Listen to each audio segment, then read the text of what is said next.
చిన్నపిల్లల దీవెన ఆదివారము. చదువుకున్న వాక్యం, దుష్టుల ఆలోచన చొప్పున నడవక, పాపుల మార్గం నిలవక, అపహాసకులు కూర్చుండి చోటను కూర్చుండక అనే మాటను మన పిల్లలందరికీ చెప్పాలి. అది చిన్న పిల్లలకి ఒక క్రమం మనం నేర్పించాలి. ఎంత ఆస్తి గడించి పిల్లలకి ఇచ్చాము అనేది కాదు, కానీ ఎంత క్రమశిక్షణ అనే ఆస్తిని మన పిల్లలకి పంచిపెట్టాము అనేది ముఖ్యమండి. క్రమశిక్షణ అనే ఆస్తి ఎవరూ దొంగిలించలేనిది. ఆదికాండం 48వ అధ్యాయము 5వ వచనం. ఇక్కడ దత్తత కార్యక్రమం జరుగుతుంది. ఎవరెవరికి దత్తత కార్యక్రమం జరుగుతుంది? తాతకి మనవలకి దత్తత కార్యక్రమం జరుగుతుంది. ఎందుకు అనంటే యేసేపు కొడుకులు మనష్షే, ఎఫ్రాయిము వాళ్ళిద్దరికి యేసేపు వారసత్వం రావాలి, గాని ఇక్కడ యాకోబు వారసత్వంలో కలిపేసుకుంటున్నాడు ఆయన. ఎందుకు ఇలా జరిగింది అనంటే తల్లిదండ్రులు చేసిన ప్రార్థన పిల్లలకి చాలా దీవెనండి. తల్లిదండ్రులు చేసిన ప్రార్థన బిడ్డలకి ఎంతో దీవెన అనడానికి యేసేపు కుమారులే సాక్ష్యం. అంతవరకు యేసేపు కొడుకులు తెర మీదకి రాలేదు. అంతవరకు ఎఫ్రాయిం ఎవరో తెలియదు, మనష్షే ఎవరో తెలియదు. ఇశ్రాయేలుకి కొడుకులు 12 మంది. కానీ యేసేపు మాత్రము చిన్నతనం నుంచి దేవునిలో ఎదిగాడు. అంటే నీ సేవలో కష్టమైన సుఖమే అని యేసేపు ఆయన దేవుని సేవలో చాలా కష్టపడ్డాడు. కష్టపడిన దానికి ఫలితముగా తన కుమారులను దేవుడు హైలైట్ చేసేసాడు. ఒక్కొక్కసారి అలా జరుగుతూ ఉంటదండి. తల్లిదండ్రులు పడిన శ్రమ ఏదైతే ఉందో, తల్లిదండ్రులు పడిన కష్టం ఏదైతే ఉందో, తల్లిదండ్రులు చేసిన సేవ ఏదైతే ఉందో, వారి మంచి పనులు ఏదైతే ఉందో, వారి బిడ్డలకు దీవెనగా దేవుడు అభిషేకముగా ఇస్తాడండి. నేను కూడా అదే ప్రార్థన చేస్తానయ్యా. వారిని బట్టి కాదయ్యా, నన్ను బట్టి కాదు, నా నీతిని బట్టి కాదు, కానీ నువ్వు ఇచ్చిన సేవను బట్టి బిడ్డలను దీవించండి అయ్యా అని ప్రార్థన చేయటం జరుగుతూ ఉంటుంది. ఒక్కొక్కసారి అన్ని వేళలా అదే అక్కడికి వస్తుందని చెప్పను, కానీ కొన్ని వేళలా కొన్ని సమయాలలో మన ప్రార్థన వారికి కట్టడగా ఉంటుంది, నిత్య నిబంధనగా ఉంటుంది. కాబట్టి మనము ఆస్తులు సంపాదించటము, చదువులు సంపాదించటము, ఐశ్వర్యవంతులుగా ఉంచటము, జ్ఞానవంతులుగా ఉంచటం మాత్రమే కాదు, కానీ వారిని కూడా దేవుని యొక్క సన్నిధికి వచ్చి క్రమముగా ఎలా ఉండాలో, వారి కొరకు మనం దేవుని సన్నిధిలో సంపాదించే ఆస్తి వారికి స్థిరస్థాయిగా ఉంటుందని మనం తెలుసుకోవాలి. హల్లెలూయా. మనం కష్టపడి బిజినెస్ చేసి ఉద్యోగం చేసి సంపాదించే ఆస్తి అక్కడికి వస్తుంది, కానీ మనం దేవుని పనిలో దేవునికి కృతజ్ఞత కలిగి ఉన్న విధానం కానీ, దేవుని సన్నిధిలో మొర్రపెట్టిన విధానం కానీ అది మన పిల్లలకి నిత్య నిబంధనగా ఉంటుందండి. హల్లెలూయా. అది మర్చిపోవద్దండి.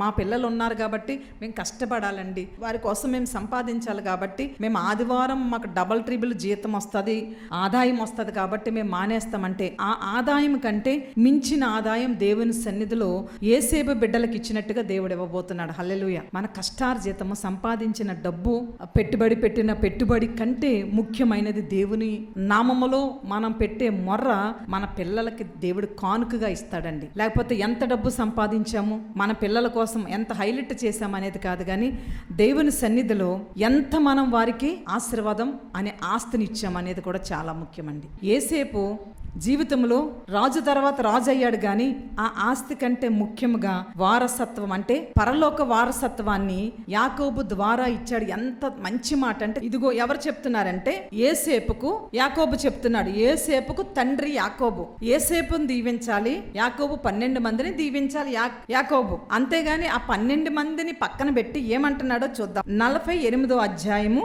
5వ వచనం. నేను ఐగుప్తు దేశం వచ్చినప్పుడు నువ్వు నీ కొడుకుల్ని కన్నావు కదా, అదే ముందు పుట్టారు కదా, వాళ్ళు నా బిడ్డలే. రూబేను సిమియోను వలే, అంటే జ్యేష్ఠత్వాన్ని ఇచ్చేస్తున్నాడండి. ఎవరికి?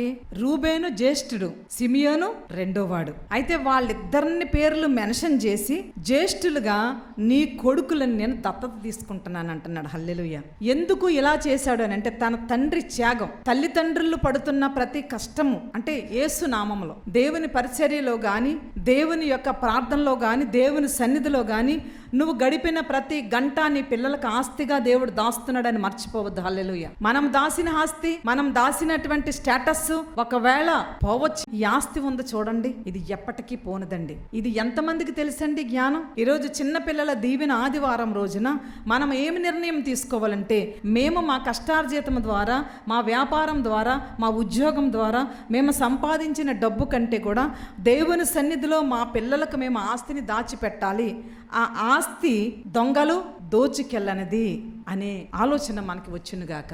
ఆమేన్, హల్లెలూయా. ఇక్కడ సిమియోను, రూబేను, యాకోబు ఇద్దరు కొడుకులు. కానీ యాకోబు యోసేపు ఇద్దరు కొడుకుల్ని కూడా జ్యేష్ఠులుగా చేసుకుంటున్నాడు. ఎందుకంటే యోసేపు చేసినటువంటి ఘనకార్యములు యాకోబును మెప్పించేలాగా చేశాయి. మనము దేవుని పని చేస్తున్నప్పుడు దేవునిని మెప్పించగలిగితే సీన్లో లేని మన పిల్లల్ని కూడా దేవుడు తెర మీదకు తెచ్చి వాళ్ళని అభిషిక్తులుగా చేస్తాడండి. హల్లెలూయా. అప్పటి నుంచి ఎఫ్రాయిము మనిషి అనే పేరు వెలుగులోకి వచ్చింది. అంతవరకు ఎవరో వాళ్ళు తెలియదు. నా బిడ్డలే రూబేను సిమియోను వలె ఎఫ్రాయిము మనిషి, నా బిడ్డలే ఇందురు, వారి తరువాత నీవు కనిన సంతానము నీదే, వారు తమ సహోదరుల స్వాస్యమును బట్టి వారి పేర్లు చెప్పున పిలువబడతారు. హల్లెలూయా. అంటే ఇశ్రాయేలీల యొక్క జ్యేష్ఠత్వాన్ని యేసేపు కుమారులకు దేవుడు ఇచ్చేసాడండి. హల్లెలూయా. ఎందుకో తెలుసా?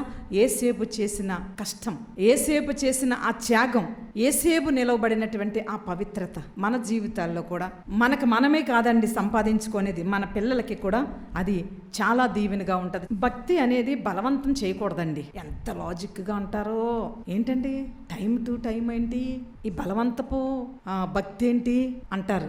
ఓకేనా? చాలా మంది వినుంటాము, మనం కూడా అప్పుడప్పుడు అనుంటాము, మనము కూడా దానికి ఏకీభవించుంటాం. ఓకేనా? ఏకీభవించిన వాళ్ళందరం ఒకసారి ఏమంటారు? భక్తి అనేది బలవంతం చేయకూడదు, ఎవరిష్టమైతే వాళ్ళు వస్తారు. ప్రార్థన అనేది, భక్తి అనేది ఇష్టంతో తప్పించి కష్టంతో చేయించకూడదండి అంటారు. సరేనా? అయితే ఇది పక్కన పెడదాము. ప్రతి మనిషికి కూడా బ్రతకాలంటే ఏముండాలి? ఏముండాలండి? మనిషి బ్రతకాలంటే ఏముండాలి? ఆకలి ఉండాలి. ఆకలి లేకపోతే తిండి తినలేము, తిండి తినకపోతే బ్రతకలేము. అందుకని కోటి విద్యలు కూటి కోసమే. ఇప్పుడు మన పిల్లలకి ఆకలి ఉండదు కొన్నిసార్లు, అంటే ఆటల్లో పడి పాటల్లో పడి అన్నం తినరు. ఆకలి ఉండదు కాబట్టి అన్నం అనేది హ్యాపీగా తినాలి కాబట్టి పెట్టకుండా ఉందామా? ఆకలి మాత్రం బలవంతం చేయొచ్చు. అంటే ఈ ఆకలిని పుట్టించే దేవుడి దగ్గరికి రావడానికి భక్తిని మనం బలవంతం చేయకూడదా? ఈ ఆకలిని పుట్టించేవాడు ఆయన, ఈ ఆకలి తీర్చటం కోసం మనకు భోజన వసతులు ఇచ్చేవాడు ఆయన, మానవుని యొక్క మనుగడలో స్థిరమైన సుస్థిరమైన ఆయుష్ను ఆరోగ్యాన్ని పొందుకొని పరలోకము వరకు చేర్చేది ఆయన మనల్ని చేర్చాలి. మనల్ని, మన పిల్లల్ని, మన మనవల్ని, మన మనవరాలని, మనందరినీ ఆయనే చేర్చాలి. కాబట్టి ఆయనకి మనకి మధ్యలో ఉండేది భక్తి. ఈ భక్తి ఉంటేనే భక్తి ద్వారా విశ్వాసం ద్వారా నిరీక్షణ ద్వారా పరలోక రాజ్యం. ఈ భక్తి నుంచే పరలోకము, ఆయన కుడిపార్శ్వాన్ని మనం వెళ్ళగలిగేటువంటి ఆ భక్తిని నయానైనా భయానైనా బలవంతాన్నైనా మన పిల్లలకి నేర్పాలి, మనము కూడా నేర్చుకోవాలండి. ఈలోకపరమైన సైన్స్ ఏం చెప్తుందంటే, ముందు ఆకలి పుట్టడానికి మెడిసిన్ ఇస్తాడు ఏ డాక్టర్ అయినా. మనిషి బ్రతకాలి అని అంటే ఆకలి ఉండాలి. అలాంటి ఆకలి లేదు కాబట్టి వదిలేరు. ఆకలి లేకపోయినా ఆకలి పుట్టడానికి వైద్యం చేస్తారు డాక్టర్లు. ఆకలి కోసము ఎన్నో టానిక్లేస్తాం మన పిల్లలకు మనం. మరి భక్తి కోసం మనం ఏమీ చెయ్యొద్దా? చెయ్యాలి. ఇష్టమైతేనే భక్తి అండి, కష్టముతో భక్తి కాదనే ఆ నానుడు మన నుంచి పోవునుగాక. ఆమేన్, హల్లెలూయా. క్రమశిక్షణ అనే ఆస్తిని మన పిల్లలకి సంపాదిద్దాము. భక్తి అనే క్రమంలో మన పిల్లల్ని పెంచుదాము. పిల్లలకి కూడా చెప్పాలి, చర్చిలోకి వచ్చి కుదురు కూర్చోవాలి, చర్చిలోకి వచ్చి అల్లరి చేయకూడదు, చర్చిలో క్రమంగా ఉండాలి, కాళ్ళు చాపుకొని, లేకపోతే నీ ఇష్టం వచ్చినట్టుగా చాక్లెట్లు తినేస్తూ ఆ చర్చ్ అంతా గత్తర చేసే ఇష్టం అనేది అది క్రమములో భాగం కాదు. అది ఏమవుతుందంటే అక్రమము చేసేవారిని దేవుడు ఆశీర్వదించడు. మనం ఏమనుకుంటామంటే అక్రమం అంటే ఏంటంటే సక్రమము కానిది అక్రమము. మనం దేవుని సన్నిధిలో సక్రమంగా లేకపోతే దాన్ని ఏమంటాము? అక్రమము చెయ్యి పిల్లలకు శ్రమ. మన పిల్లలను అక్రమాలు చేసేవారిగా ఉంచకూడదు, కానీ సక్రమంగా పెంచాలి. హల్లెలూయా. యేసేపు జీవితంలో తన పిల్లలను సక్రమంగా పెంచే ఉంటాడు. అంటే సక్రమంగా పెంచకపోతే అంత వారసత్వాన్ని దేవుడు ఇవ్వడు. కానీ యేసేపు చేసిన త్యాగము వారి పిల్లలకి ఆస్తి అయిపోయింది. కాబట్టి మన పిల్లలకి మనం ఆస్తి ఇచ్చేది ముందు మన భక్తిలో నుంచి ఇద్దామండి, మన క్రమంలో నుంచి ఇద్దామండి, మన క్రమశిక్షణలో నుంచి ఇద్దాము. మన పిల్లలను దేవుడు దీవించి ఆశీర్వదించునుగాక. ఎఫ్రాయిము మనిషికి ఇచ్చిన కృప ఈనాడు మన పిల్లలకు దేవుడు ఇచ్చునుగాక. యేసేపు వంటి ఓర్పు, సహనము, భక్తి, శ్రద్ధ దేవుడు మనకిచ్చునుగాక. ఆమేన్, హల్లెలూయా.